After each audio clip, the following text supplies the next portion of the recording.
Hello everybody. Today we're going to go through a very interesting game.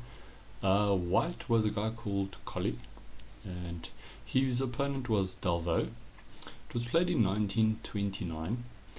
Why is this an interesting game? Well, the game was played by Colle, and this opening that he plays is actually named after him. So White starts off with d4, Black plays d5, White plays knight f3, Black plays knight f6, and now White plays a strange little move. He plays e3. Now this is the start of the Colle system. Normally it's much better to first get our bishop out before we move the pawn, because then he can't get out. Okay, so normally it's better to get this guy out first. However, the Colle system, the pawn moves forward first, and now this guy is blocked. So what's going to be the idea? We'll have a look and see. So Black played e6, kind of copying White at the moment. Now White plays bishop d3, Black plays c5. Now this is normally a very good move in d4 openings, because it starts putting pressure on White's center with d4. A lot of beginners don't play this move, and they'll rather develop their knight to c6. Now this is not very good, because you need to start opening up the position and attacking our center by moving this pawn to c5. Okay, so after c5, it's normally good in the Colle to play c3 as soon as our opponent plays c5. The idea is, if Black does capture, we want to recapture with the e pawn, opening up our bishop, and c3 supports our pawn on d4. What it also does is, if Black decides to go c4, this bishop can drop back. We want to keep this bishop on this line, because Black is most likely going to castle kingside, and when he does, we want our bishop aimed at his king. So after c3, Black played knight c6, now developing his knight, and again putting a bit of pressure on that pawn. We're rock solid though, thanks to the pawn on c3 and e3. After knight c6, White goes knight bd2. Now notice this bishop. He really looks like he's stuck.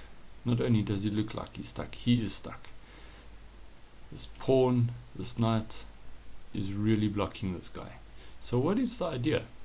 Well, notice this bishop over here is aimed at that square. This knight is aimed at that square. So maybe the idea is to play e4 at some stage. Once that pawn moves, then this bishop will be free to come out, and that's the whole idea of the Colle system. Let's see how it works out. This is a good little opening to play for beginners. The idea is really simple. You go for this formation, put your pawns on these squares, you put your bishop on d3, your knight on d2, and your knight on f3, and then you aim to push this pawn to e4. Once you get that done, this bishop is free to move. So let's see how this works out. Black plays bishop e7, White castles kingside, Black plays c4. You guys remember what we do when Black plays c4? We move the bishop back. That's correct. After bishop c2, Black plays b5. He wants to get his bishop out. Okay, probably to the square over here. Notice this bishop was also blocked quite a bit by all his pawns that are on white squares. So after b5, White would like to play this move e4, right?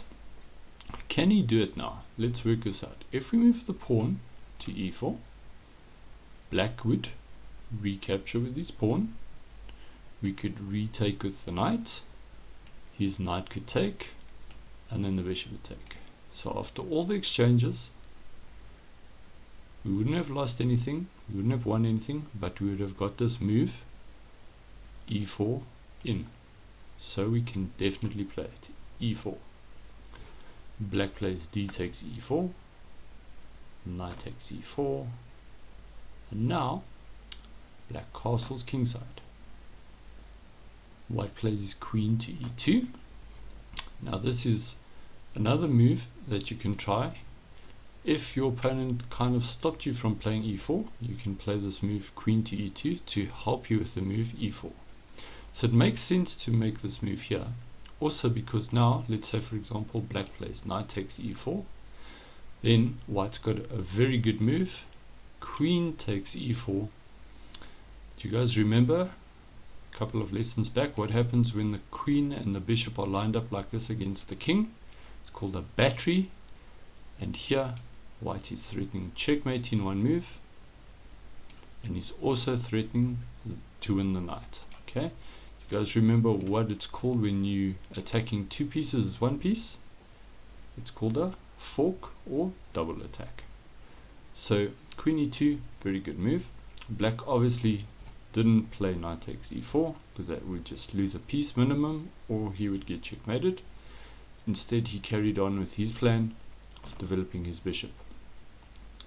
Now this bishop could really be strong if his knight moves out the way. Notice this is a lovely long white square diagonal for that bishop. White plays knight f to g5. Now notice how all black's pieces are pointing towards this black king.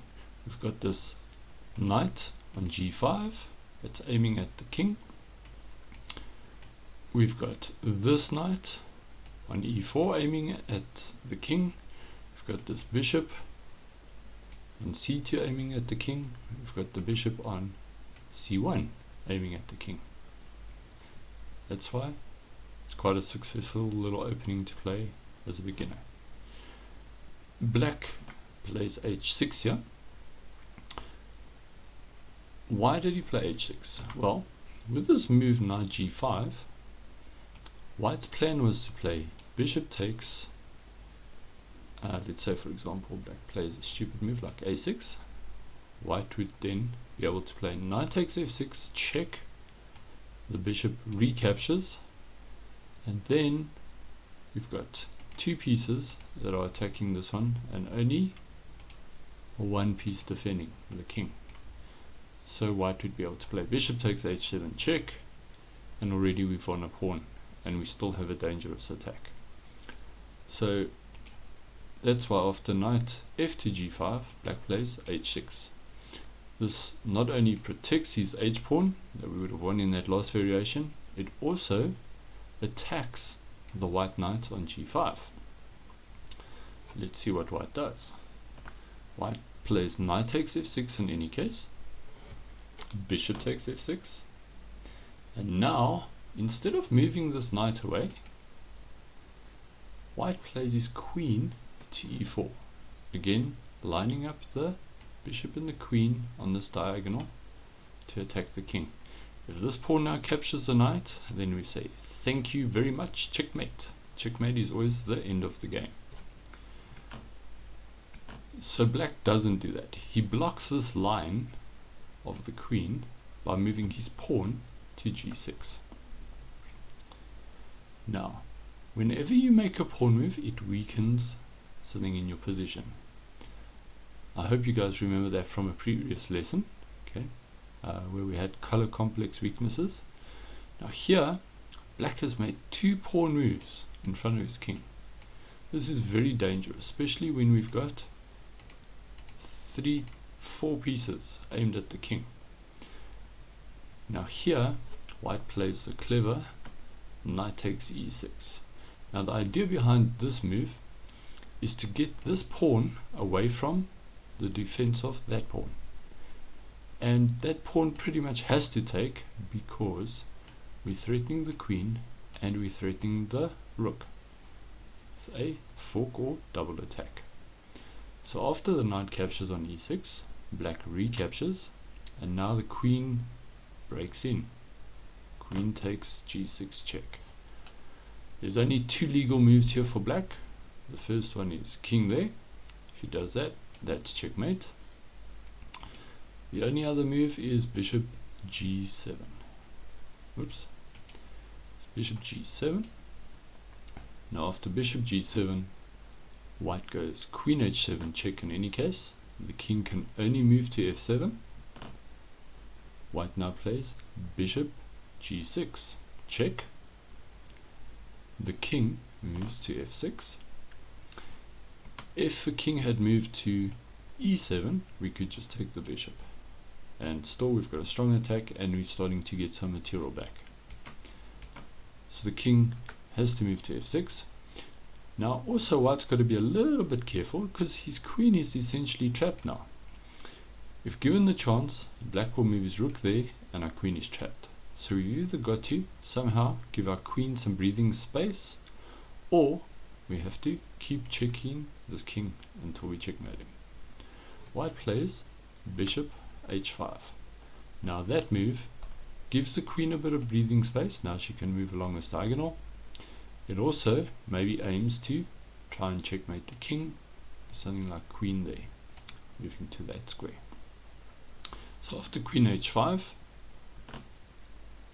black plays knight e7. This protects that square on g6, so we can't move our queen here anymore. White plays bishop takes h6. Now let's say, for example, the bishop captures, because at the moment black is attacking this bishop twice, with the bishop and the queen, and it's only defended once by the king. So let's say, for example, he takes our bishop. Then we can play queen takes h6 check. The king can only move to that square, and now white can play rook a to e1. It's always very dangerous if your opponent's king is in the center of the board. He's not going to survive there very long. It is easier to checkmate him. For example, here white's got two ideas. He can either play rook there to try and checkmate the king, or g4. Black can't stop both, so that would be devastating. So after knight e7, when the bishop takes on h6, black doesn't take this bishop. He plays rook g8, defending his bishop there, so that we can't take here anymore. White now plays h4. It's okay to move pawns in front of your king, but only when they've got very strong ideas behind them. For example, here white's plan is bishop g5 checkmate. So for example, black plays a stupid move, plays a6, the bishop goes to g5 and checkmate. So after h4, now black captures on h6. White plays queen f7 and it's checkmate. Notice when the king has no pawns in defense, it's quite easy to checkmate him. I hope you guys enjoyed this game. Please let me know in the comments what you think. Please like and subscribe if you enjoyed this video, and I'll see you for the next video. Thank you. Bye.